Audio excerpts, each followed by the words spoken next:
Shall we begin?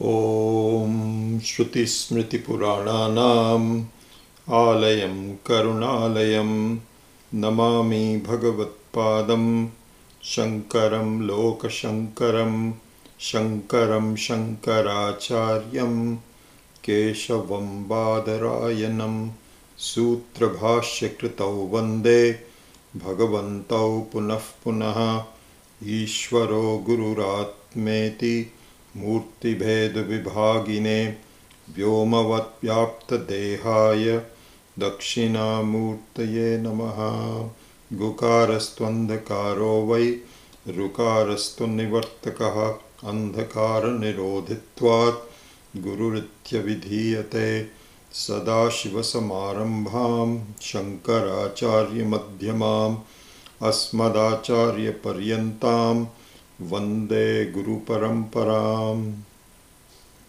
Om Sahana Vavatu Sahanau Bhunaktu Sahaviryam Karavavahai Tejasvinavadhitamastu ma Vidvishavahai. Om Shanti Shanti Shanti. So we'll take up verses 93 onwards of the 4th chapter at the very end of our course of study, which has been going on for quite a while. So in the spirit of the author, Sri Gaudapadacharya, this is really more of a summary of what has been transpired, which is an important thing to do because, even in the modern times it says that if you're going to give a talk, then you should begin the talk by the subject matter as to what you're going to do. So you should give a summary of what you're going to do. Then you have to actually give the details. And at the very end, you have to wrap up and saying, just to make sure that you get the main message, here is what we said before. And so that is the summary of the end, what is called Upakrama, which is the beginning, and Upasamhara, which is the end. So we are at the Upasamhara level at this point. And so the important points of the message here are repeated and emphasized. That is the sequence, that is the methodology that is used by all of the Vedantic teachers, and here also. So verse number 93 says, Adishanta hi anutpannaha prakritya eva sunirvritaha sarve dharmaha samabhinnaha ajam samyam visharadam. So he says, Sarve dharma. So here he uses the word dharma as jivaha. So you and I as living beings are called dharma. This word dharma actually has created a lot of problems for people because the Buddhists use this word dharma. And so many people think that, not many, but some people think, who are just not scholars, they are pseudo-scholars, they think that Gaudapada is a Buddhist in disguise. He's really thinking is that of Buddhism, but he's sort of talking about them as though it is Vedanta. It's so idiotic to say things like that. The whole message is totally different from what the Buddhists are saying. And so how can you just all of a sudden use one word which is called dharma? So he uses the word dharma here just that whatever the people are used to be calling at that time. But the word for Vedantins is jiva. So jivatma. So this is what is called pranadharane. The definition of a jiva is pranadharane, means the one who is the holder of prana, one who has a subtle body. One who has a subtle body is called jiva. Anyway, the main message of verse number 93 is, which I would emphasize is the basic topic of the Karika. Basic topic of the entire Vedanta. But Karika, and the way it is emphasizing it, the way it's presenting it, it is the basic topic. And what is that? He says, Sarve dharmaha adishanta hi anutpanna prakritya eva sunirvrita. So as you know, the English translation is by nature. All jivas are free, totally free, unborn, uniform, division-free, divisionless, and peaceful from the very beginning. Beginning means no beginning, always has been like that. And it is unborn, uniform, and pure, this Atma. This is a message which is something we have to aspire to understand. And we cannot really make progress until we keep this front and direct in front of our lives always. This is the way to think. You know, we often think, what do I have to do? What is it that I need to do? I'm not getting the full benefit of the message. I've been studying Vedanta and so on. So here the message is that at all point in time, if your thinking is along these lines, you have a faster way of making progress in your life. If you ignore this, you get into sidelines that are useless. Like for instance, you say, you know, I'm not a very happy person right now. I'm beset by problems. This is a sideline which is useless. Don't pursue it. The fact of the matter is that our prarabdha, the very vasanas from the old, from the beginning of our life in this life and all the previous lives, say that for us. So we are used to saying that. The way we view ourselves is that we've got problems and we have to solve it and so on. Here he says that you should take a different view altogether. Different view. And what is that view that we should take? The view we should take is, how interesting. Really, literally, this is how we need to think. How interesting that my nature is unborn, pure, unaffected by things, independent of all the problems and all that.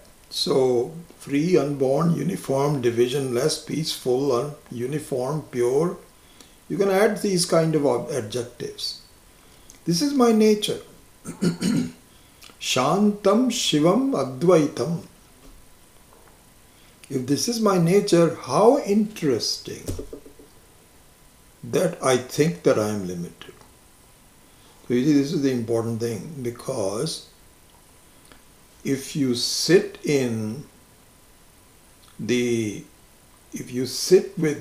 with people means if you sit with ideas that I am limited, and then to achieve unlimitedness, that's not the right approach. It is in the beginning, which is natural for us, but in the end, the approach is that I am by nature, not basically, by nature free. By nature free.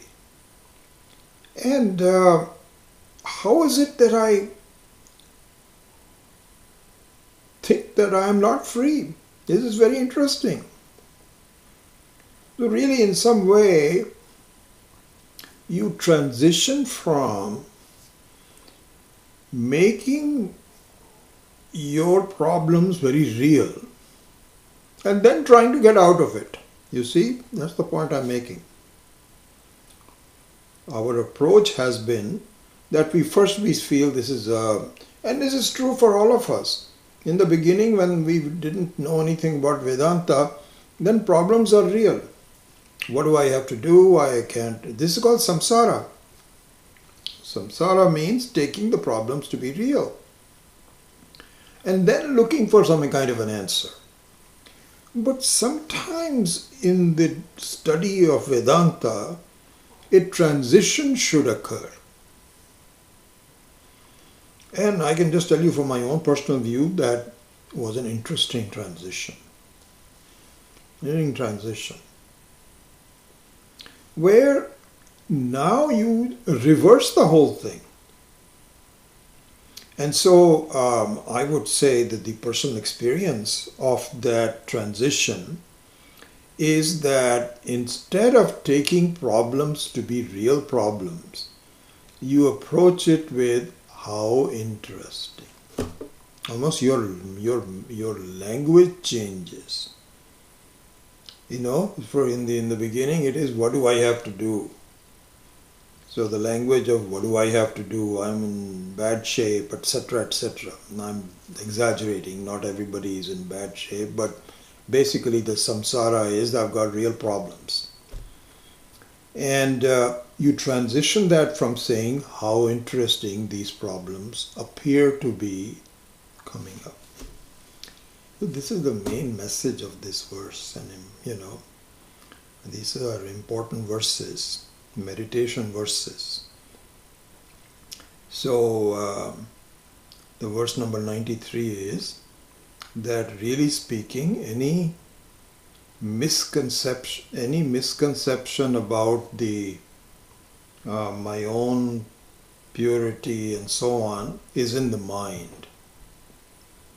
And if I make the mind undistorted and pure, then I begin to see that I am really okay the way that Vedanta says that I am.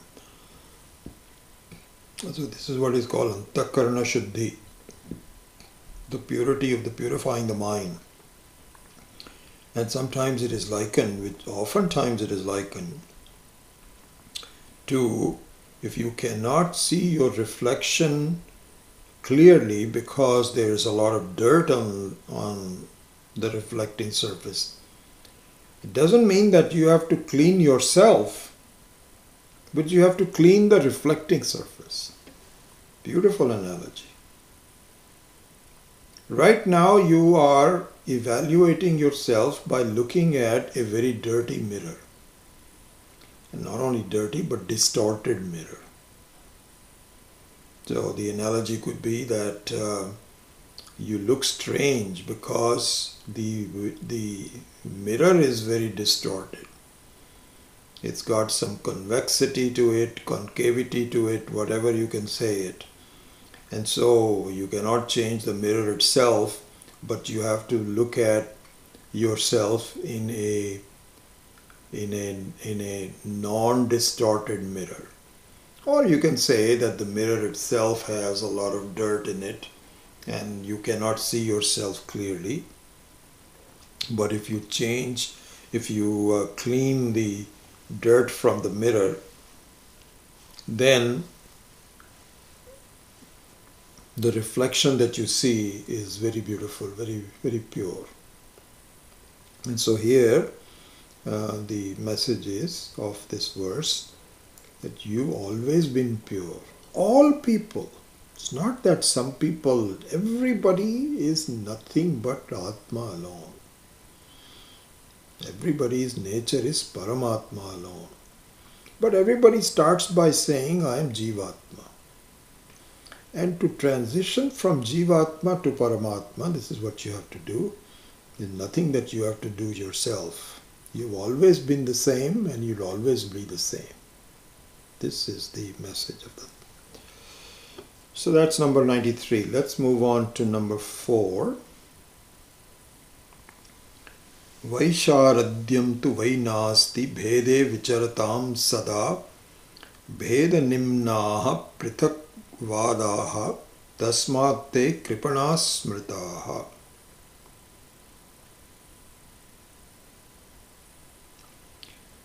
And so the English translation of that is, there can be no purity at all who dwell upon the separateness all the time, duality all the time. Dualists are inclined to the idea of separateness, therefore they are considered to be unfortunate. So here, Swami Paramarthananda, in introducing this particular verse, number 94, says that the previous verse, number 93, was dwelling on the person, the jiva, and in explaining the nature of the jiva as pure, unborn, happy person. This is what the message of the number 93 was. This verse, number 93, shifts the focus not to the jiva, but the view of the world by the jiva. And both are really two sides of the same coin, but the focus is different. So if you look at a coin, it's a single coin. And the nature of the coin is that it has two sides. You see, it's interesting because it's very possible that you could have a coin which is like a ball or has a single surface. But for whatever reason, I think for convenience and so on, for stackability, the coins are flattened so they have two sides.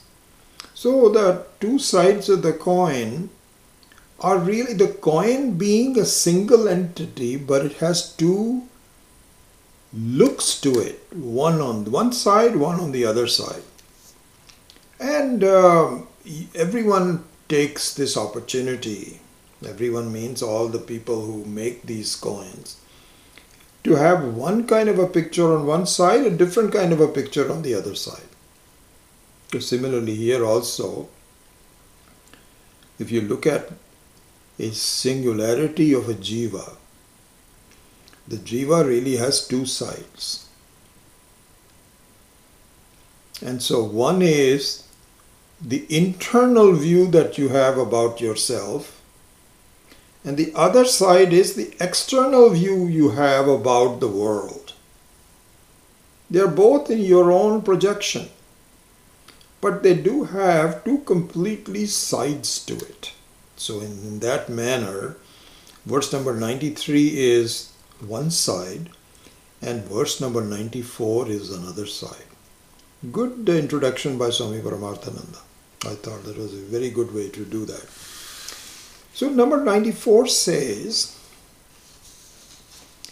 that as long as you, so they're saying the same thing but in different ways. As long as you look upon the world as being different from you, you are not going to evaluate yourself as an unborn free person. The first side. The two sides are related. But here the focus being on the externality, it says that as long as you have duality, I'm sorry to say, you are not going to really look at yourself in a truthful manner. And so this is nothing to do with the world. All we are talking about is, how do I become free? We don't really care about the world, even in our life also. The main idea that all of us have, which is good, is that how does it affect me? What's my view of myself? And my view of myself is that I've got problems. This is the number 93. And number 94 is that this world is at least partially responsible for having a problem. This is my view. And so I have to look at the world also in that manner. And as long as you keep doing that,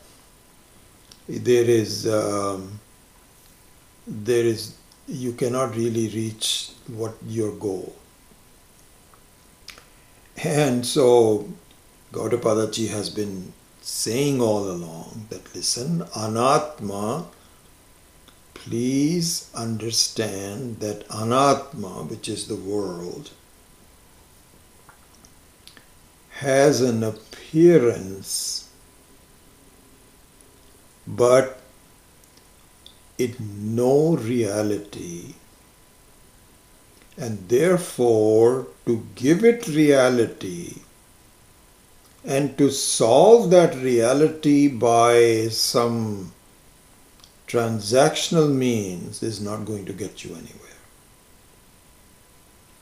You leave it. And of course I can't leave it because I'm stuck with it. And the way to leave that is to understand that it is something which no one can have control over. Here Swami Paramarthananda has made that. Even Ishvara does not really have any control over it. Not control meaning in the sense that it is a Maya Shakti and it's a random. It's like alphabet soup of things in my life, and I'm never going to solve it. So if I'm never going to solve it, is there a fatalism? Am I stuck with it? No. Here Swami Maheshanji, in that book that we had taken about 3 or 4 months ago, which was called what was it called? The six classes that I give. Yeah, Vyaktitwaka Vikas, the flowering of the humanness of the human being. We gave that, and I'm poor Sujata Dave. She has started to assist me with the writing of transcribing that book and so on. And I've gotten busy with lots of other things, and so I have to get back to it, but I hope to complete it. In that book, there was a section, it was remarkable, that beautifully pointed out by Swami Maheshananji, that listen, please see that your sense of independence, your freedom of thinking, your basic freedom, not even freedom of thinking, your freedom never leaves you. Never leaves you. Because he gave examples in there in that book, in the Vyaktitva Vikas, and I'm not sure whether we went through all the details in the classes, that no matter how much, what kind of a situation you happen to find yourself in, you always have independence for the next step. And he gave examples there where you started to study something, and then you find that that is not what you want to do. You started study law. This has happened to my older son, but happily it happened very early on. When he was growing up in high school, he was really fascinated by the lawyers and how smart they were and how hardworking and how precise their language was. So he used to say that. He says, I think I want to become a lawyer. Then something funny happened. He actually got a job at a local lawyer's office in Palo Alto in his, I think in his senior year of high school. And he was very happy that, my God, he saw the inside story of the lawyers. And he decided, my God, these guys are a bunch of corrupt people with no sense of dharma, and I don't want to be part of that. And I have to become one of those in order for me to survive. Very smart decision, I thought. Very fortunate of him. He gave up the idea.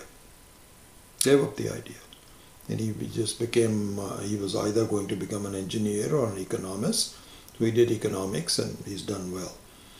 So Swami Maheshananji says that you always have a choice, no matter what kind of a soup you're in. So even in the extreme case, which is my example, supposing you are put into a jail on a crime that you did not commit, which is one of the worst things that can happen to anyone. To be put into a jail, well, the worst thing is you are executed. It happens so frequently, in this country at least. But supposing you are put into a jail and for something that you didn't do, there also you have a choice. Of course, you'll spend a lot of time in feeling sorry for yourself, blaming the government. All of that is there. There also you have a choice of learning to meditate, learning to forgive, and just being peaceful with yourself. So they haven't solved any problems in the sense that they are in a jail and their lawyers are trying to get them free. So all the problems are still there, but the sense of independence never leaves you. This is a beautiful point brought out by Swami Maheshananji. I really appreciated that when I read that book. And so this is what it's saying even now here in number 94, that no matter how you conclude about the world, your independence to free yourself from the effect and the control of the world is still with you. Beautiful point. You can choose to investigate how to solve the world.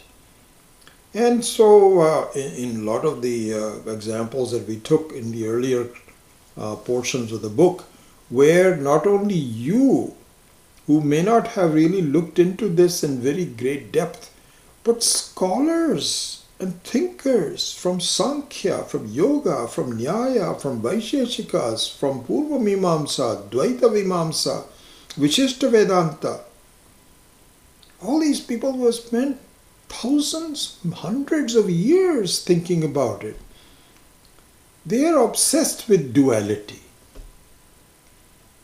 And this is the issue. Once you take the duality to be real, then you try to make it non-dual, it is not possible. But your free will is always there. And the free will should free you from thinking, maybe I'm making a mistake. Maybe by giving reality, it is insolvable.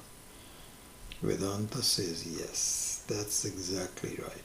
It is unsolvable, but it is exactly like seeing a snake in the rope. If you're sort of like saying, I want to really analyze how did that actually happen? How could I be afraid of this stupid rope that's just sitting there? I cannot believe it. I want to do an investigation. Okay, all right, do your investigation. What are you going to do? Well, how did the thought occur to me? Well, because you had experienced snake. And then, but how would it get superimposed? You can do any kind of a PhD. Exactly the same thing as the Western world is obsessed with understanding dreaming. All of Freud's life, all he was trying to do, very smart guy, but interpreting dreams. He repressed sexuality, repressed some problems, all kinds of things and so on. A dream is a dream. Let it go. The main thing you have to see is that it, in fact, just the opposite. Instead of giving reality and solving it, you should understand that it has the power to have an appearance and fool me. Same thing in this life also. This is what Vedantins we have to do. We have to say that the world looks so real. My goodness. And I'm not going to be able to solve it until I understand from the Acharyas, from the Shruti, my own mother. My main mother in life is the Shruti, saying, son, please don't be afraid. Don't tackle with it. Don't tackle it. Leave it alone. And understand that eventually you will see that it is nothing but your own reflection. This is the lessons of the number 94. Okay, so let's go to number 95.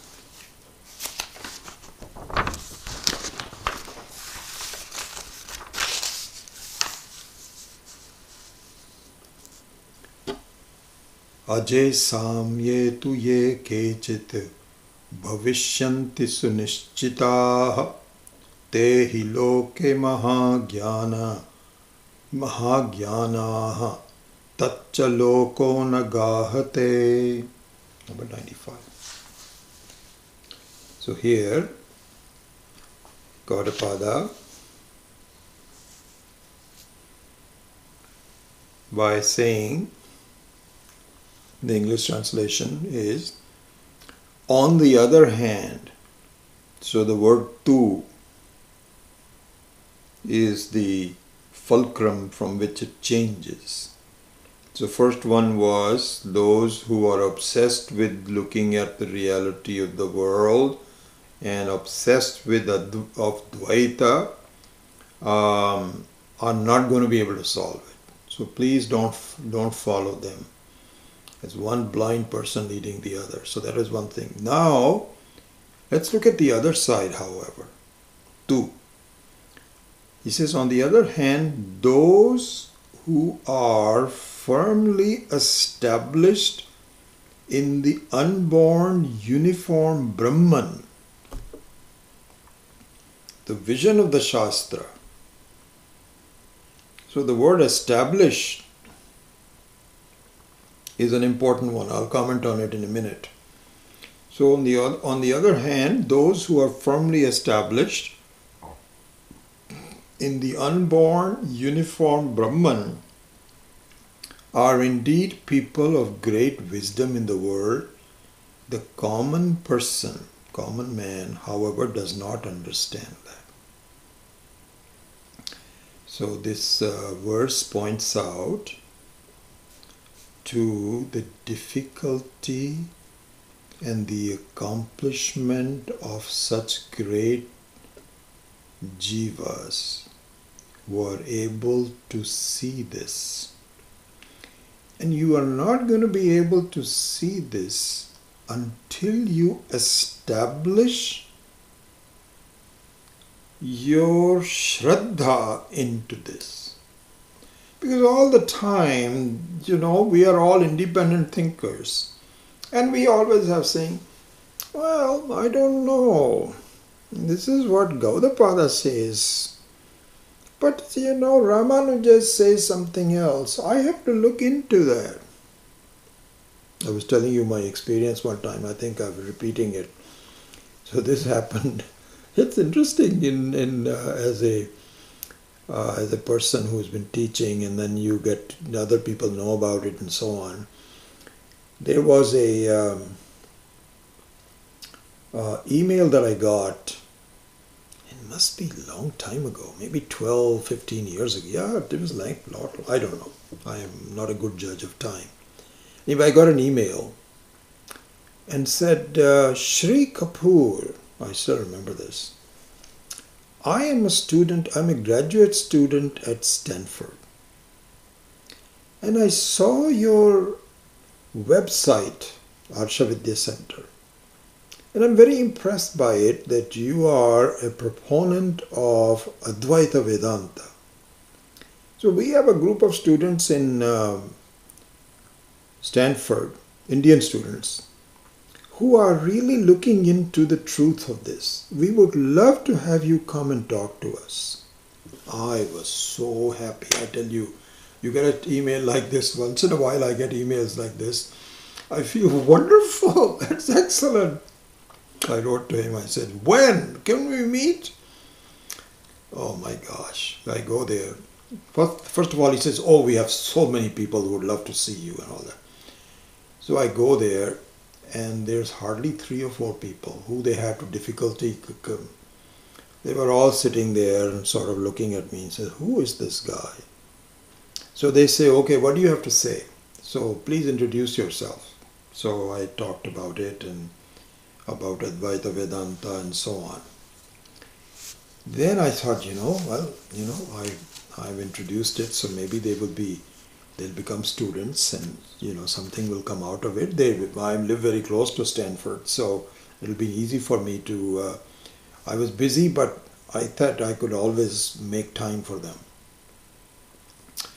Then they started asking me questions.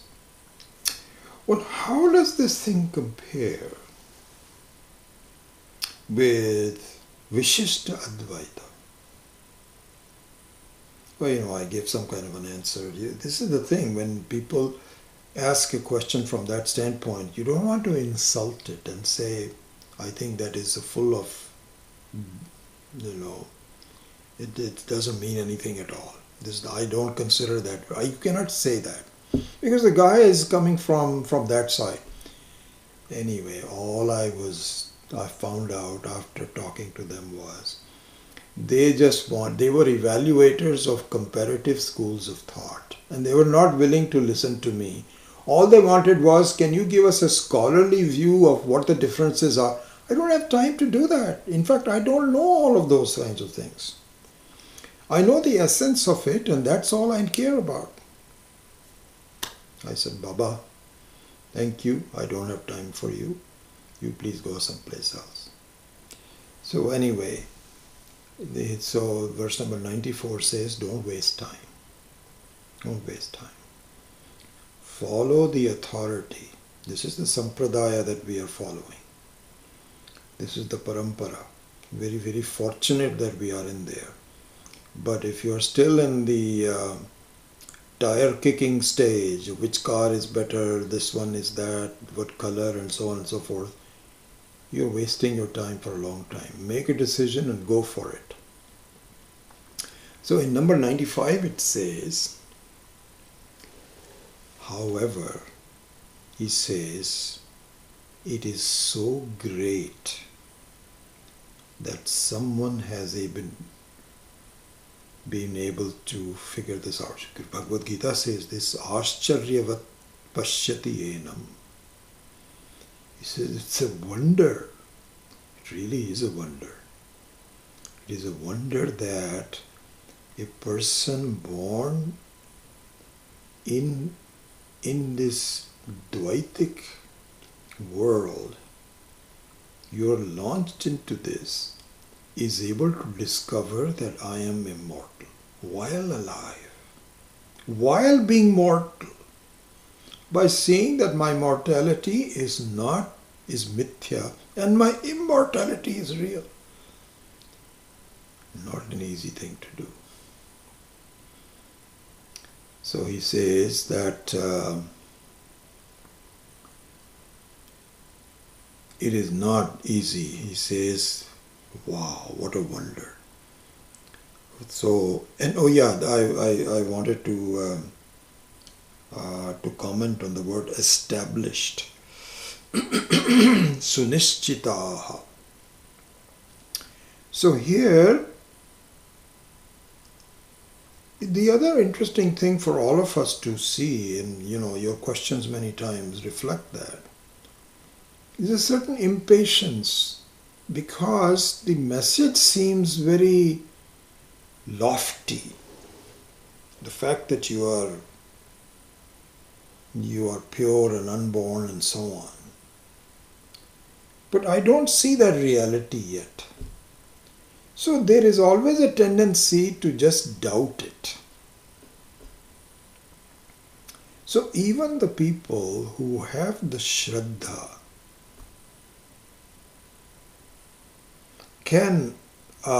are to be congratulated. So this is a very interesting thing. If you look at this very famous set of verses from Bhagavad Gita in the 13th chapter, verses number 6 onwards. Amanitvam adambhitvam. You know all this by now.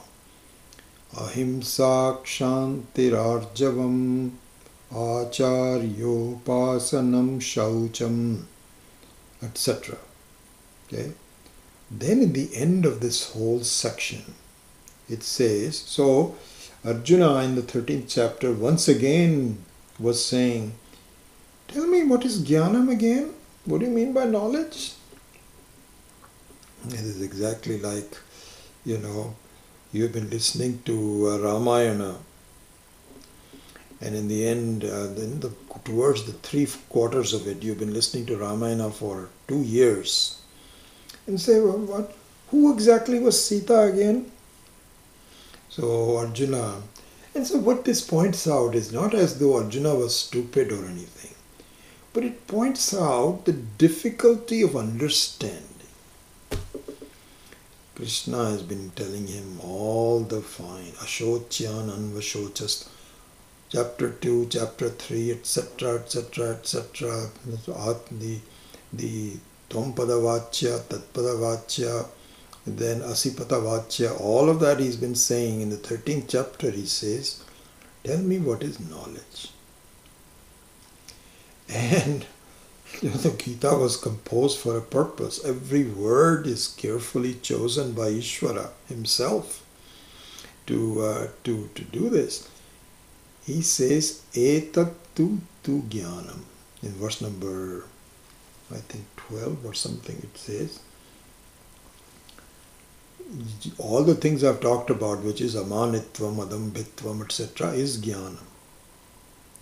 So here, Adi Shankara, in commenting about this word jnanam, so amanitvam means that the lack of exaggerating your importance is called amanitvam. Adambhitvam is where you don't even lie about it. Forget about exaggerating. Sometimes people lie. That I have a degree from such and such law school, when you don't have a degree. Amanitvam, adambhitvam, kshanti, lack of forgiveness to others, etc. So these are jnanam. This is jnanam. How can this be jnanam? So if the question should be, what is jnanam? You say, jnanam? Okay. Jnanam, this is exactly what Dhritisha Viveka says. Na udeti na astameti esha na kshayam yati yakshayam na kshayam swayam vibhati atha anyani. This is chit. This should be the answer. And he says, instead he gives the answer, jnanam. Jnanam means lack of exaggerating your importance. How can lack of exaggerating my importance be equal to jnanam. Because, and Adi Shankara comments on this, because these qualities are the cause of your understanding. As long as you do not have these qualities of amanitvam, adambitvam, ahimsa, kshanti, arjavam, acharya upasanam, dhairyam, sunishchita, all these kinds of things, this is the meaning of the word established. Because, you see, this is praptasya praptihi. Praptasya praptihi means that the jivas are already unborn, pure. There's nothing you have to do. You have to change yourself. You cannot change yourself. But you have to change the very covering of it through the mind. That's what you have to change. And that can only be done if you are firmly established. So people cannot say that, I've been listening to it for so long and nothing is happening. Why so? Well, because you're not looking at it the way you should. Your mind has got some problems. What can I say? Because the distortions about yourself is not in the self, but in the reflection of the self that you're looking at. So this is one of the things. And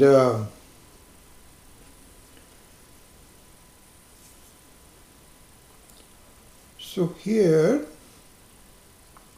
in the language of Swami Paramarthananda, as he has been very fondly has adopted it, I don't know whether he must have read several things. He has this way of explaining, which is the triangular format versus the binary format. So I think many of you have really studied his books and so on, so you will understand it. But just from that standpoint, what it means is that the rarity of such people, how rare they are, means that they have, in the beginning, it is the triangular format where it is a jiva, jagat and Ishvara. Is the triangular format. And the conduct of the student is to ask for help at every step. Oh Ishvara, please help me. I've got problems, but please help me with the problems, etc., etc. So in this triangular format, you are relying on Ishvara to help you out, isn't it? Because you feel you are dinam, what they call dinam, which means that I'm just a helpless person, relatively helpless person. Please give me support so I can become stronger, and etc., etc. So this is the triangular format. So here you have a jiva, you have a jagat, and you have Ishvara. Then through the study of Vedanta, what should happen? This is what should happen. This is the way. The triangular format is replaced by a binary format. And how so, and what do you mean by this? What it means is your prayers to Ishvara, if acted upon, and the answers of Ishvara are understood. So essentially what the prayers to Ishvara can be as a jiva. Please help me. And if your prayers are sincere, then Ishvara responds. Ishvara responds. How does he respond? by telling you, don't you see you are okay? If you are not equipped to understand this, then you keep on asking for the help from Ishvara at all steps, which is appropriate. But the ending of, so this is what is called Ishvara Kripa, Ishvara Anugraha, is by giving you the Shastra Kripa. Ishvara, if you are sincere in asking for his help, and the sincerity comes in saying, we ask for Ishvara Kripa at every step. Because you say that, make sure that my spouse is going on a plane, make sure that the plane is okay. No accidents happen. This is just a topical question. Or that my son is looking for a job, please make sure that he gets the job. Like that you have local prayers. Then if your prayer is very sincere in saying, can you solve my problems all at once? Is it possible? Because I am tired of really fighting it one step at a time. Can you please just give me a total sense of joy in my life? And Ishvara says, yep. How? By saying, please study the Shastra which I have created. Shastra is not created by some human beings. Ishvara created. He says, please study what the problem is very carefully and you will be free. So you okay. Then how do I study Shastra? Shastra is not easy to study. Then you have to provide the right kind of teaching. Guru Kripa. At the end of that, what has to happen is, there is Atma Kripa. Atma Kripa means that all the questions about your own mind, because your mind also has these kinds of questions. This is what many of the questions come up. I have been studying Vedanta for so long. Nothing is happening for me. Can you tell me what to do? I've been telling you what to do. What can you do? That means your mind is posing questions that you are not able to answer. And we can help you answer those questions, but provided you are established in this quest. And so at some point in time, the Ishvara Kripa turns the triangular format into a binary format, as Swami Paramartha's language. I don't see this language repeated in a lot of other places, but I accept it. It's not a bad way of looking at it. The binary format is, the Ishvara says, please understand you are okay as a person.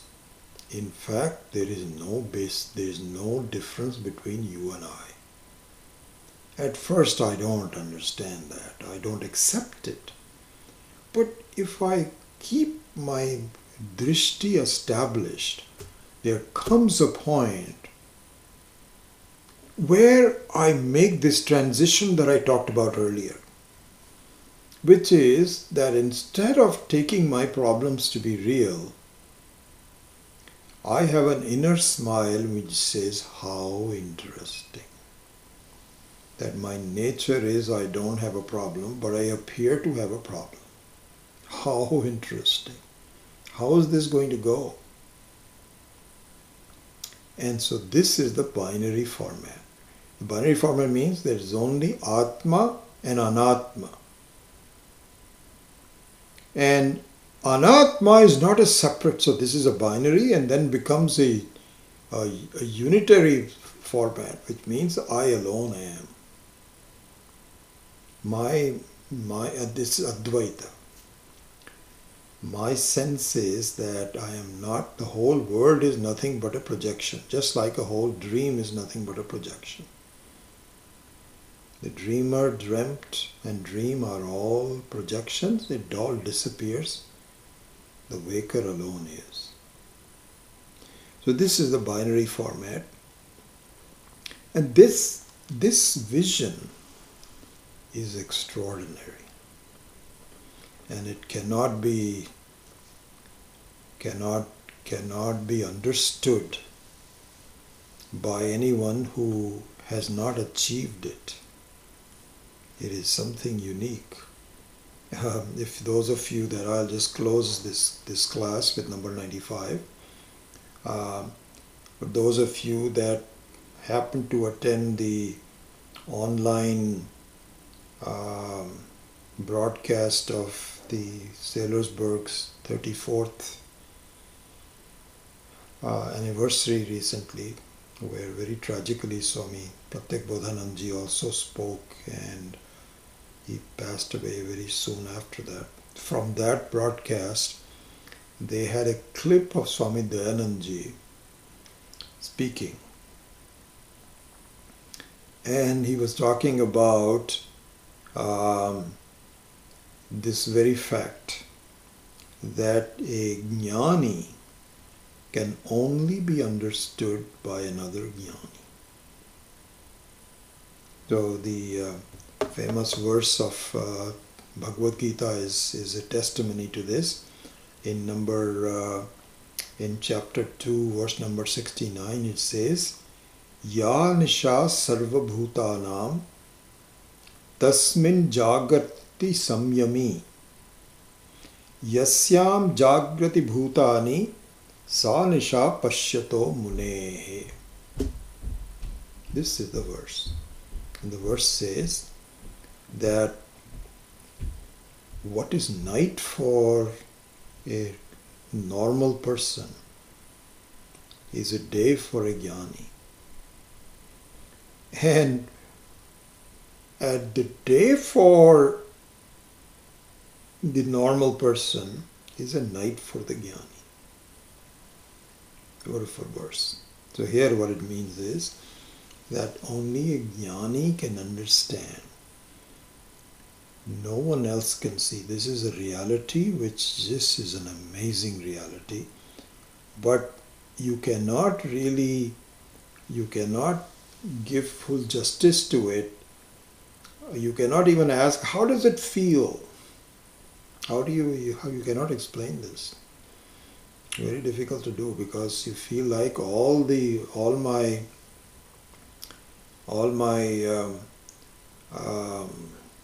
desires have been fulfilled. I have nothing to do. I'm free. Whatever needed to be done in my life, I've done. I don't need to do anything. So Swami Dayanandji also pointed out that this happens. He says only a jnani can know the jnani. And so, for example, if there's a big scientist who comes in, and there is a normal person who doesn't know what he has accomplished, cannot really understand the accomplishments of the scientist. You have to be a great scientist yourself to understand it. Anyway, to verse number 95 simply says, Tehi loke mahagyanaha tatcha loko na gahate. Loko na gahate means that the common person cannot understand. This is something very absolutely great, very difficult for that matter. And we should really, out of all the accomplishments in life, all the accomplishments, no matter what the field is, whether politics or business or science or music, whatever the accomplishment is, this is the most difficult and the most far-reaching. This is the message of the verse number 95. So I'll stop it at this point, and probably we'll have no time for your questions, unfortunately, because it's already 9:30.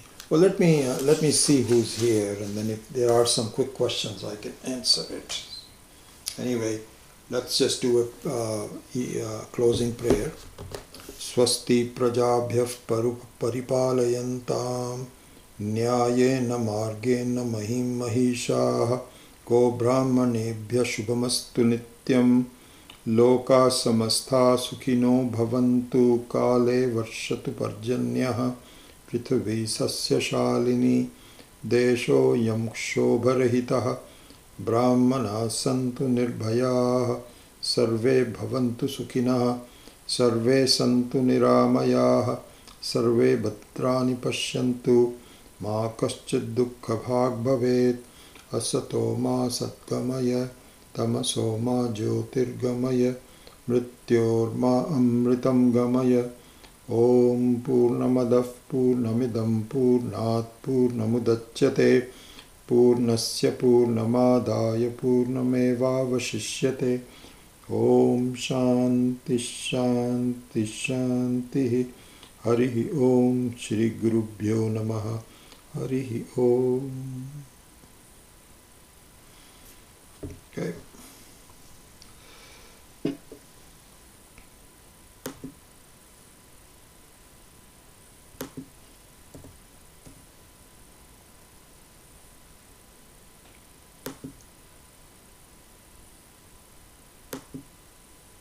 Shri Gurubhyo Namah.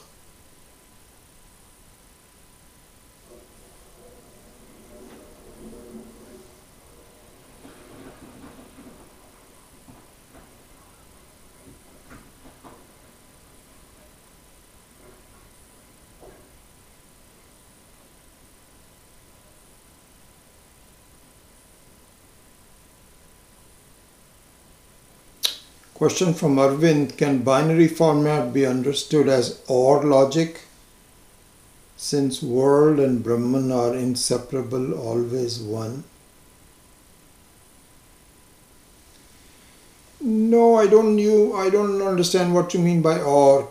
OR logic means this or the other. So, no, it just means that one is real and the other one is just a show. Like really the essence of water in the ocean is, the essence of ocean is the water. And there is a show which is waves and breakers and all foam and all those kinds of things. And so that is the reality of the water itself, but they just come and go. And the water, the coolness of it, the constituency of it is the reality. So similarly here also, the nature of the human being is the purity, and the impurity is just a show. It'll go away. That's all. That's all what it really means. All right, good. So with that I close the class and we will see you next week again. Om.